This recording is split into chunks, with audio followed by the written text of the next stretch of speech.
ये बात तो किसी से छिपी नहीं कि न जाने औरतों को कितनी सदियों से इस किताब से नवाजा गया है कि बातों को इधर से उधर करने में उनसे ज्यादा माहिर कोई नहीं है। ऐसा नहीं है कि घर के पुरुष ये काम नहीं करते, पर फिर भी आज भी इस काम के लिए पहले पोजीशन पर औरतों को ही रखा गया है, खास करके बहुओं को।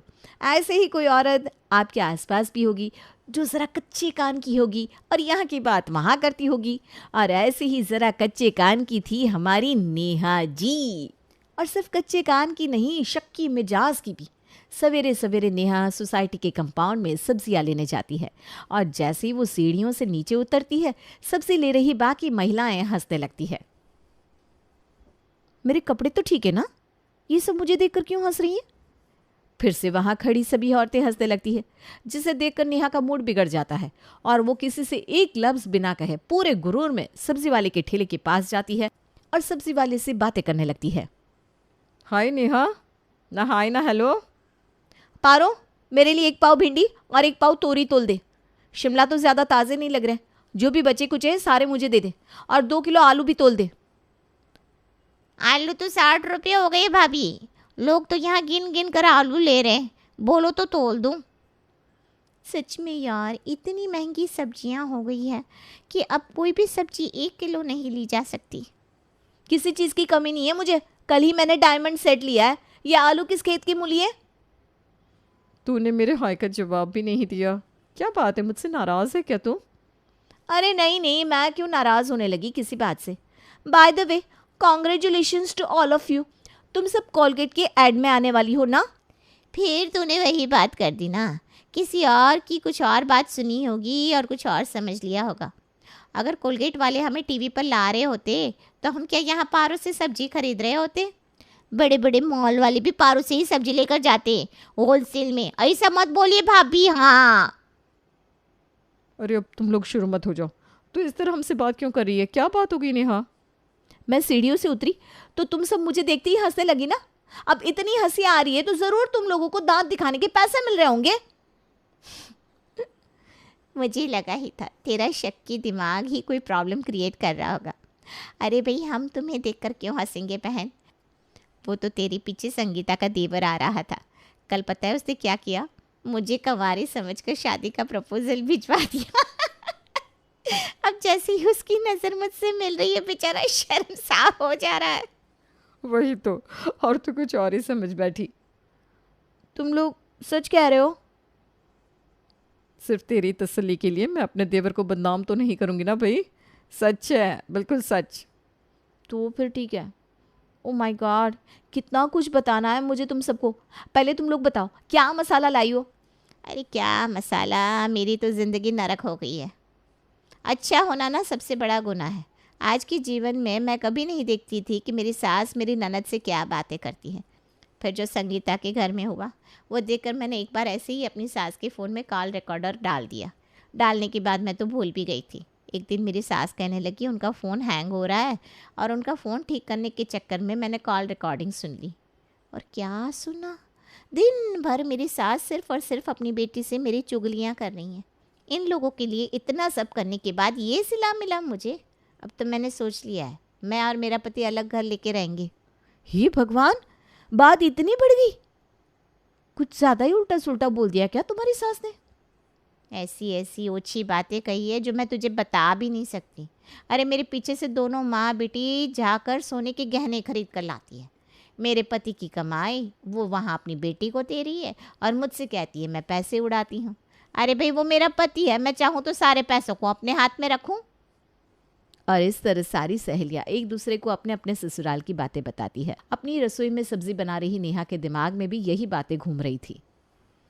कहीं मैं भी अपने ससुराल वालों को कुछ ज़्यादा ही फ्री हैंड तो नहीं दे रही? थोड़ी बहुत नज़र तो मुझे रखनी ही पड़ेगी। नेहा सभी के लिए नाश्ता लेकर जैसे ही रसोई के बाहर आती है, सभी अचानक से चुप हो जाते हैं। आप और मम्मी कुछ कह रहे थे ना पापा जी, मेरे आते ही चुप हो गए। ऐसी क्या बात हो गई जो मेरे सामने नहीं हो सकती? और ऐसा ही है तो आप लोग बातें कीजिए, मैं चली जाती हूँ। अरे अरे, ऐसी कोई बात नहीं है नेहा, वो बात पूरी हो गई इसलिए चुप हो गए और उसी वक्त तुम आ गई। हाँ भाभी, भैया सही कह रहे हैं। वैसे नाश्ते में क्या बना है? स्मेल तो बहुत अच्छी आ रही है। उस वाक्य के बाद अब तो नेहा को विश्वास हो गया था कि उसके ससुराल वाले उसके पीठ पीछे कुछ तो खिचड़ी पकाते ही है। वो इस बात को अपने मन में दबाए अपने कमरे में जाती है और सीधा अपनी माँ को कॉल लगाती है। मम्मी, यहाँ मेरे ससुराल वाले न जाने मेरे पीठ पीछे क्या कर रहे हैं। जब तक मैं किचन में थी सभी बातें कर रहे थे, पर मैं जैसे ही हॉल में पहुंची सब चुप हो गए। ये राम, ये अच्छी बात नहीं है बेटा। न जाने ये लोग क्या सोच रहे हैं। शादी के 1 साल के बाद भी ये लोग तुझे पराया मान रहे हैं। ऐसा ना बहुत सारे घरों में होता है। तेरी दादी भी कभी भी पैसे और प्रॉपर्टी से संबंधित बातें मेरे सामने नहीं करती थी। हाँ मम्मी, आपने बिल्कुल सही कहा। अभी कुछ दिन पहले ही गुरु प्रॉपर्टी में इन्वेस्ट करने के फ़ायदे के बारे में बता रहे थे। और मम्मी जी की एफडी भी ना मैच्योर होने वाली है। लगता है सभी मिलकर कुछ खरीदने वाले हैं। मुझे ही चौकन्ना रहना होगा। और हर समय नेहा अपने कान खुले रखती। एक रात जब किचन की सफाई करने के बाद नेहा अपने कमरे की तरफ जा रही थी, उसे अपने सास के कमरे की लाइट्स ऑन दिखी तो वो वहीं रुक गई। पक्का इस घर में कुछ तो खिचड़ी पक रही है। रात के 10 बजे के बाद मम्मी किसी पार्टी में भी नहीं रुकती और आज यहाँ 11:30 बजे तक जागी हुई हैं। नेहा धीरे से अपनी सास के कमरे के दरवाजे पर कान लगाकर खड़ी हो जाती है। अब इस पर मैं क्या बोलूँ जी। अब गुरु को ही पसंद नहीं है तो कैसे मैनेज होगा सब। पर बहू को क्या कहेंगे हम? डिसीजन आपके बेटे ने लिया है ना, बहू को क्या कहना है, वो खुद ही सोच लेगा। ये लोग क्या बातें कर रहे हैं, मुझे तो कुछ समझ में नहीं आ रहा। नेहा की टेंशन बढ़ती जा रही थी कि एक दोपहर को ऐसा कुछ हो जाता है कि नेहा के पैरों तले ज़मीन खिसक जाती है। नेहा गुरु के कपड़े धोने में डाल रही थी कि गुरु के पैंट में उसे एक होटल के कमरे की बुकिंग की रिसिप्ट मिलती है। नहीं नहीं नहीं, ये नहीं हो सकता। इसका मतलब सभी मिलकर नई बहू लाने की तैयारी में लगे हैं। गुरु की लाइफ में कोई है, ये मैं कतई बर्दाश्त नहीं करूंगी, बिल्कुल भी नहीं। नेहा फौरन अपनी सहेलियों को कॉल लगाती है। अरे तू पहले रोना बंद कर। एक काम कर, तू अभी के अभी सोसाइटी के पार्क में आ जा। मैं बाकी फ्रेंड्स को भी वहीं बुला लेती हूँ, क्योंकि अगर तेरे ससुराल वालों को पता चल गया कि तुझे इस बात की भनक लग गई है तो हो सकता है वो इस रिश्ते के टूटने का ब्लेम भी तुझ पर डाल दे। तुझे ना बड़े सोच समझ के कदम रखने की ज़रूरत है। नेहा के साथ साथ उसकी सारी सहेलियाँ संगीता के साथ सोसाइटी के पार्क में पहुँच जाती है। अब प्रॉब्लम निकली थी तो सब अपनी अपनी टिप्पणी तो देते ही। बोलना तो नहीं चाहिए नेहा, मुझे तो शुरू से ही गुरु के लक्षण कुछ ठीक नहीं लगते थे, पर तुम ही प्यार में पागल थी अपने पति के। 7 बजे ऑफिस ऑफ हो जाता है और साहब आते हैं रात को 9 बजे घर पर। 2 घंटे कहाँ रहता है वो, कभी पूछा तुमने? तुम तो 1 साल पहले सोसाइटी में आई हो। मेरी शादी को पूरे 5 साल हो गए नेहा। मुझे तो लगा ही नहीं था कि गुरु की शादी होगी भी, क्योंकि मार्केट में उसका इम्प्रेशन अच्छा नहीं था ना। पर तुम्हारे परिवार वालों ने तो उससे मिलते ही रिश्ते के लिए हाँ कर दी। अरे पता तो लगाना चाहिए था लड़की के पास्ट के बारे में। जब तुम्हें सब कुछ पहले से पता था संगीता, तो तुम्हें मुझे बताना तो चाहिए था ना। तब तो मैं तुम्हारे परिवार वालों को जानती भी नहीं थी। रहना तो मुझे इन लोगों के साथ ही था। अब पड़ोसी के साथ अपना रिलेशन तो कोई ख़राब नहीं करेगा ना। और हाँ, पहले कई गर्लफ्रेंड रह चुकी है गुरु की, पर मुझे लगा कि शादी होते ही सुधर जाएगा। पर यहाँ तो दूसरी शादी की तैयारी कर रहे हैं साहब। मैं तो कहती हूँ सबसे पहले तुम अपने ससुराल और मायके के जेवर समेटो। अगर मैं सामने से मम्मी जी से गहने मांगूंगी तो उन्हें शक हो जाएगा। वो अपने सारे गहने तिजोरी में रखती है और तिजोरी की चाबी अपने तकिए के नीचे। हर रोज़ ठीक 10 बजे मम्मी के कमरे की लाइट ऑफ हो जाती थी, पर आजकल ना वो 1 बजे सोती हैं। 1:30 बजे पापा जी वॉशरूम जाते हैं, तो ठीक 3 बजे जब उनकी नींद गहरी होगी तब मैं उनके कमरे में जाऊंगी और तिजोरी से सारे गहने निकालूंगी और सुबह 6 बजे नानू के जिम जाने के पहले ही अपने मायके चली जाऊंगी। जाने के बाद हमें कॉल ज़रूर करना। और उस रात सब कुछ प्लान के मुताबिक ही होता है। रात के 3 बजे चोरी भी होती है और नेहा गायब। सुबह अपने कमरे में नेहा को ना पाकर गुरु उसे हर तरफ ढूंढने लगता है, यहाँ तक कि उसके मायके में भी कॉल करता है, पर नेहा वहाँ भी नहीं होती। मुझे नहीं पता, तुम मेरी बहू को ढूंढ कर लाओ, वो तुम्हारी जिम्मेदारी थी। कहीं कल रात को दोनों में कोई बहस तो नहीं होगी जिस कारण वो कहीं रूठ कर चली गई हो।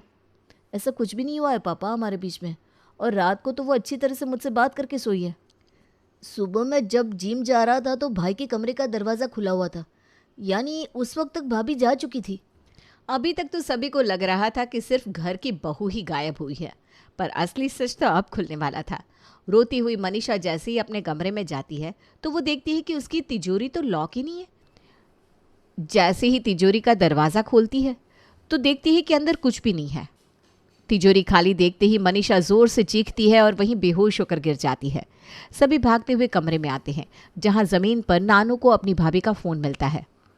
कोई बड़ी गड़बड़ है भैया, हमें पुलिस कंप्लेन करनी चाहिए। यहाँ नेहा के ससुराल वाले परेशान थे तो वहाँ उसकी सहेलियाँ, क्योंकि अभी तक नेहा ने अपनी सहेलियों को फ़ोन नहीं किया था। सब्जी खरीदती हुई सभी इसी बारे में बात करती है। क्या लगता है संगीता, नेहा वो सब कर पाएगी?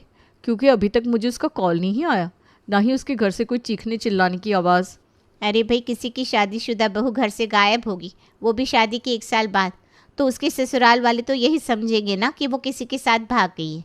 ऐसे में इस बात को कौन ही घर से बाहर जाने देगा। पर नेहा ने अभी तक हमको कॉल नहीं किया। इतने सारे गहने लेकर निकली है वो, कहीं उसे कुछ हो तो नहीं गया। हाँ, क्योंकि वो निकली तो है। गुरु सुबह कॉल करके ना इनडायरेक्टली पूछ रहा था। एक काम करते हैं, उसकी मम्मी को कॉल करते हैं।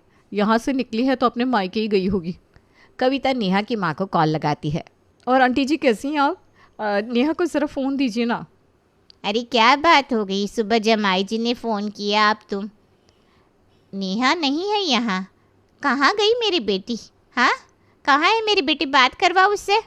अब वो कहाँ होगी? अपने घर होगी आंटी जी, सॉरी बाय। ये कहकर वो फ़ोन रख देती है। तभी नेहा के ससुराल वाले हड़बड़ाते हुए पुलिस स्टेशन जाने के लिए निकलते हैं। गुरु की ऐसी हालत देखकर सभी उसके पास जाते हैं। क्या हो गया बेटा, तू इतना घबराया हुआ क्यों है? और नाइटी में तू कहाँ जा रही है मनीषा? सब ठीक तो है ना? अरे क्या बताओ प्रमिला, लूट गई मैं। मेरी बहू घर पर नहीं है, साथ ही मेरी तिजोरी से सारे गहने भी गायब है। पुलिस स्टेशन जा रही हूँ मैं। अरे रुक रुक, मैं भी इन्हें बोलती हूँ। जितने ज़्यादा लोग रहेंगे पुलिस वालों पर उतना ही दबाव बनेगा। अरे पर जाना ही क्यों है पुलिस स्टेशन? अपने घर की इज्जत उड़ाने। आजकल बातों को अखबार में छपते वक्त नहीं लगता, बदनामी हो जाएगी। फिर कैसे शादी होगी तेरे नानू की? अरे जिस घर की बहू भाग गई हो ना, उस घर की लड़की को भी कोई नहीं लेता, अपने घर की बहू नहीं बनाता। नहीं, मेरी नेहा ऐसी नहीं है, वो कहीं नहीं भागी है।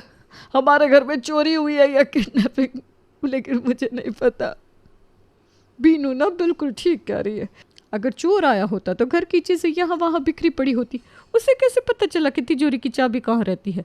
इससे तो यही समझ में आता है चोर को बहू पहले से जानती थी। कहीं ये चोर वही डिलीवरी बॉय तो नहीं? आजकल ना हर तीसरे दिन घर में पार्सल आ रहा था।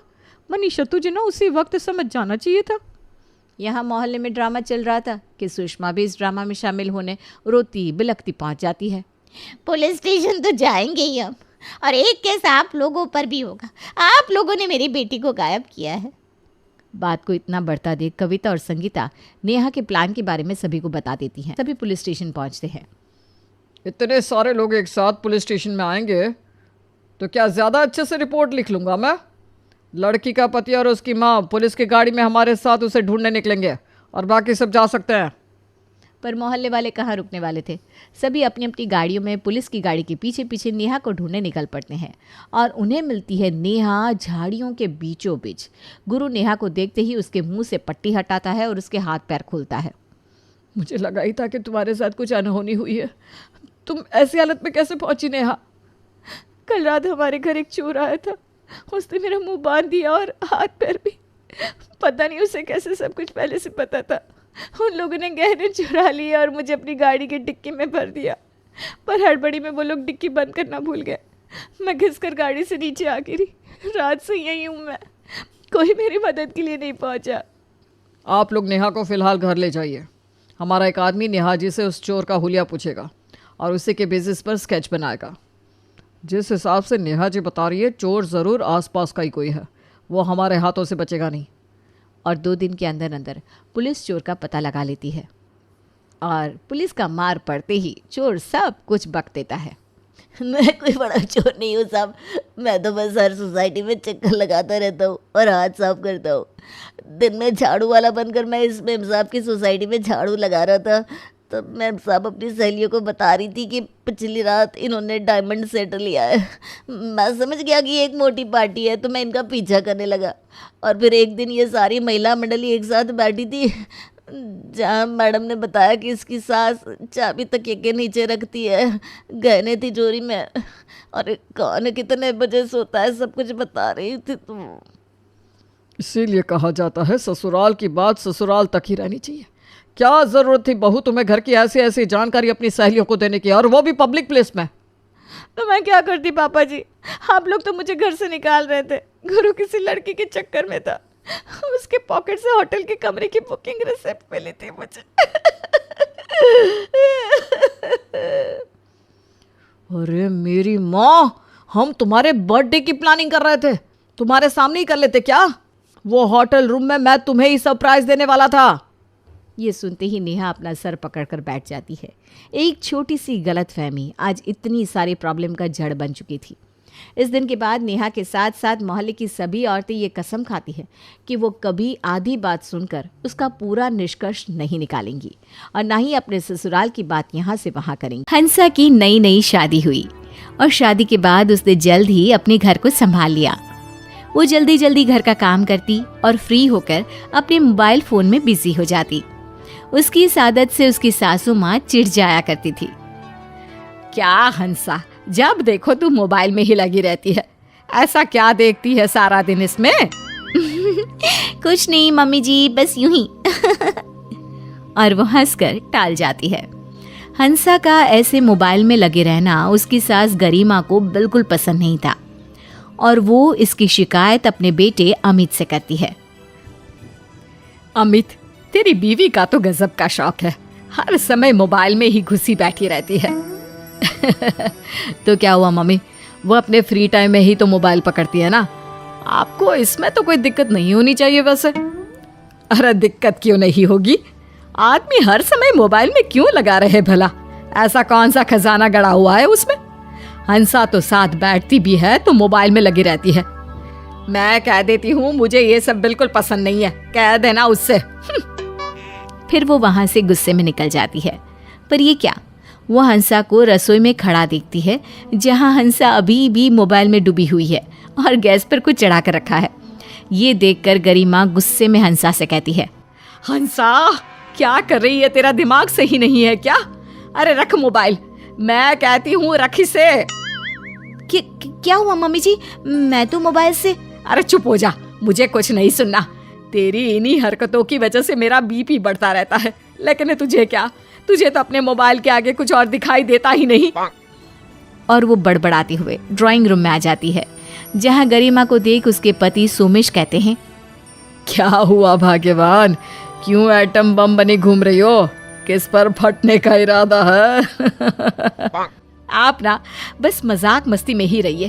और एक आपकी बहू है जो मोबाइल में लगी रहती है, मन तो करता है आग लगा दो इस मोबाइल में। अरे अरे इतना गुस्सा मत करो, शांत हो जाओ। देखो हंसा आज की लड़की है, अगर उसका इन सब में इंटरेस्ट है तो तुम्हें परेशानी नहीं होनी चाहिए। और वो अकेली तो ऐसी है नहीं, अमित भी तो हर समय अपना मोबाइल देखता रहता है, तो फिर हंसा को लेकर तुम्हारा गुस्सा होना सही नहीं है। देखो मेरी बात मानो और इसे नॉर्मल लेना सीख लो। लेकिन गरिमा की समझ में सोमेश की कोई बात नहीं आती। उधर हंसा सासू माँ की बात सुनकर रुआसी हो जाती है और गैस बंद करके अपने कमरे में चली जाती है। कमरे में अमित के सामने आती ही वो रोने लगती है। अरे अरे हंसा, क्या हुआ तुमको? अभी तो बड़ी चहकते हुए रसोई में कुछ बनाने गई थी और अब रो रही हो, क्या हुआ अचानक से? हंसा रोते हुए अमित को सब कुछ बता देती है। अमित उसकी बात सुनकर कहता है, ओहो हंसा, मम्मी को क्या पता कि तुम क्या कर रही हो, उनकी बात का बुरा मत मानो। तुम तो जानती हो कि वो तुम्हारे मोबाइल इस्तेमाल करने से कितना चिढ़ती है। आज तो मुझे भी बोल कर गई है इस बारे में। खैर जाने दो, मम्मी है। और हंसा इस बात को जाने देती है। अगले दिन अमित अपने काम के सिलसिले में कुछ दिनों के लिए दूसरे शहर के लिए रवाना हो जाता है। अमित के जाने के बाद हंसा अपना दिन भर का काम निपटाकर अपने कमरे में जैसे ही जाती है कि तभी अपने ससुर की चीखने की आवाज़ सुनती है। हंसा भाग कर जाती है और देखती है कि उसके पापा जी सीढ़ियों से गिर गए हैं और दर्द से चीख रहे हैं। अरे मर गया, अरे ओ मर गया, गरिमा गरिमा मर गया। बाप रे बाप, क्या हो गया? अरे कैसे गिर गए आप? ओहो पापा जी क्या हुआ आपको? हंसा अपनी सास के साथ मिलकर जैसे तैसे ससुर जी को सोफे तक लाती है और झट से भागकर अपने कमरे में जाती है। उधर सास परेशान हो रही है। अरे अब इनको हॉस्पिटल कैसे ले जाएंगे? अमित भी घर पर नहीं है। हे भगवान, ये क्या आफत आ गई। अरे हंसा कहाँ चली गई? इधर आ तो, जाके जरा पड़ोस के भाई साहब को तो बुला ला, वही मदद कर सकते हैं अब तो। नहीं मम्मी जी, उसकी ज़रूरत नहीं पड़ेगी। मैंने ओला मतलब गाड़ी मंगा ली है, बस आने ही वाली है। तभी दरवाजे पर ओला आती है और हंसा सासू माँ के साथ अपने ससुर जी को हॉस्पिटल लेकर जाती है। हॉस्पिटल पहुंचकर हंसा ससुर जी का एक्सरे और दवाएं सब मैनेज करती है और फिर से ओला मंगाकर सब वापस घर लौट आते हैं। हंसा, डॉक्टर ने क्या क्या बताया है तुझे ठीक से याद है ना? हाँ मम्मी जी, याद है। वैसे मैंने डॉक्टर से उनका नंबर ले लिया था, वो अब व्हाट्सएप पर भी मुझे जानकारी देते रहेंगे। व्हाट्सएप?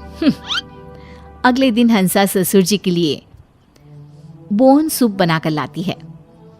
ये लीजिए पापा जी, बोन सूप यानी शोरबा। ये आपकी हड्डियों को मजबूत करेगा और आपका फ्रैक्चर जल्दी ठीक हो जाएगा। अरे हंसा, ये तूने कब मंगा लिया? नहीं मम्मी जी, मंगाया नहीं, मैंने बनाया है। हाँ, इसका सामान जरूर मंगाया था। क्या तुझे ये बनाना आता है? तूने तो बताया नहीं कि तुझे ये सब भी बनाना आता है। मम्मी जी, ये सब YouTube का कमाल है, मतलब मोबाइल का। इसमें जैसे दूसरे वीडियो होते हैं ना, वैसे ही खाना बनाने के लिए भी वीडियो होते हैं। मैंने उसी से देखकर तो बनाया है। सास और ससुर दोनों एक दूसरे का मुंह ताकने लगते हैं। अगले दिन घर पर कुछ दवाएं, बीपी चेक करने वाली मशीन और कुछ हेल्थ ड्रिंक डिलीवरी बॉय देने आता है। अरे हंसा, देख तो ये सब क्या आया है और किसने भेजा है? मम्मी जी, ये दवाएं और हेल्थ ड्रिंक मैंने पापा जी के लिए ऑनलाइन ऑर्डर की थी, वही आई है। और ये बीपी चेक करने की मशीन आपके लिए। अब ना मैं आपका रोज बीपी चेक कर लिया करूंगी। और आप जानती है, इससे तो आप भी आसानी से अपना बीपी चेक कर सकती हैं। देखिए, मैं आपको दिखाती हूँ। हंसा अपनी सास को मशीन का डेमो देती है। गरिमा हंसा के इस काम से बड़ी खुश होती है और उसे कहती है, हंसा, ये बता, तुझे ये सब कैसे पता? उस दिन तूने बड़ी जल्दी जाने कैसे गाड़ी भी बुला ली, फिर वो सूप भी बना डाला और आज ये सब क्या कहते हैं ऑनलाइन मंगा लिया। अरे ये सब कैसे किया तूने? हंसा मुस्कुराती है और कहती है, मम्मी जी, ये सब इस मोबाइल का कमाल है। आप हमेशा मुझसे कहते रहते हो ना कि क्या मोबाइल में लगी रहती है। मैं यही सब देखती हूँ और सीखती रहती हूँ। आपको पता है, मोबाइल के इस्तेमाल से कोई भी काम किया जा सकता है। फिर आपको किसी की मदद चाहिए हो या ऑनलाइन सामान मंगाना हो, जैसे खाना, कपड़े, दवाएं, गाड़ी, मोबाइल की मदद से डॉक्टर का अपॉइंटमेंट भी घर बैठे लिया जा सकता है। ऐसे ही घर की मरम्मत या कुछ भी इस मोबाइल से और इसमें अपलोड ऐप की मदद से किया जा सकता है। मैं जानती हूँ आप मोबाइल को समय बर्बाद करने वाला मानती है ना, लेकिन मम्मी जी, आज के समय में इसके बड़े बड़े फायदे हैं। हंसा, मुझे तो लगता था तू हर वक्त वो नाच गाने वाले वीडियो ही देखती रहती है, इसलिए मुझे गुस्सा आ जाता था। लेकिन मेरी सोच गलत निकली, मुझे माफ करना बेटा। अरे नहीं नहीं मम्मी जी, आप ऐसा मत कहिए। अरे आप ही क्या, ज़्यादातर मम्मियों को यही लगता है कि उनके बच्चे मोबाइल में या तो गेम खेलते हैं या वीडियो देखते हैं, लेकिन ऐसा नहीं है। मोबाइल से डेली लाइफ की कई सारी प्रॉब्लम सॉल्व हो जाती है और टाइम भी कम लगता है। इतना ही नहीं मम्मी जी, अब तो पढ़ाई भी ऑनलाइन होती है और कई कोर्सेज भी कराए जाते हैं। अमित की मीटिंग भी तो देखिए ना ऑनलाइन होती है, तभी तो वो मोबाइल के सामने तैयार होकर बैठे रहते हैं। हाँ हाँ, समझ गई। अच्छा हंसा, एक बात तो बता, क्या तेरे मोबाइल पर मलाई कोफ्ते बनाना सिखाते हैं? हाँ, क्यों नहीं मम्मी जी, आप जो डिश कहेंगी वो मोबाइल से देखकर बनाई जा सकती है। सच में? तब तो ला, मुझे भी दिखा तेरा मोबाइल। ये लीजिए मम्मी जी। और दोनों मोबाइल देखने लगते हैं कि तभी सोमेश, अरे भाग्यवान, लगता है अब तुम भी मोबाइल बाज हो जाओगी, क्यों हंसा? और फिर सब हंसने लगते हैं।